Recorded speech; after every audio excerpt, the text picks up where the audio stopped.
এই রাস্তাঘাটের অবস্থা অনেক দুর্গতি ছিল, মানুষ চলাফেরার মাঝে অনেক কষ্ট হয়েছে।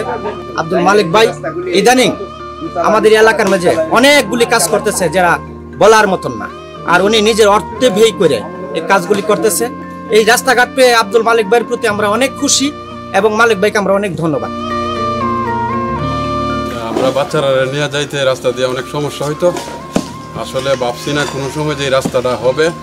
ধন্যবাদ মালিক ভাই যে এই রাস্তাটা সুন্দরভাবে করে দিতেছে। আমরা অনেক খুশি, ছেলে মেলে নিয়ে রাস্তাঘাটে এখন যাইতে সুবিধা হইব।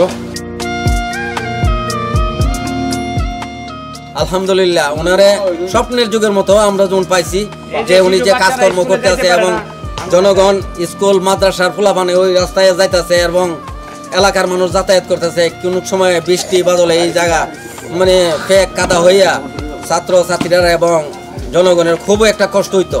আল্লাহ রহমত হয়ে গেছে ইনশাল্লাহ। আশা করি এই রাস্তা পরিপূর্ণভাবে এটা সমাধান হয়ে যাবে ইনশাল্লাহ কিছুদিনের ভিতরে ইনশাআল্লাহ।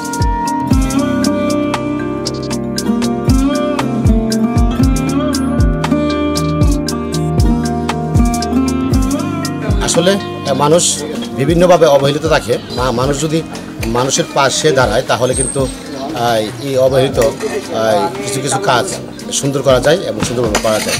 সেই জন্য আমি একজন মানুষ হিসাবে আমি মনে করি যে আমার একটা দায়িত্ব কর্তব্য দেখেই আমি কাজগুলি করা। আসলে কাজগুলি নিতান্তই আমার নিজের জন্যই করা। কারণ হচ্ছে যে নিজের জন্য কেন বলছি, কারণ হচ্ছে অথবা আমি পরিশ্রম করে উপার্জন করছি, উপার্জনের একটা অংশ আমি রাস্তাঘাটে দিচ্ছি, কিন্তু আসলে এই রাস্তাঘাটে দেওয়ার অর্থ হচ্ছে যে সদকা জারিয়া হিসাবে দেওয়া।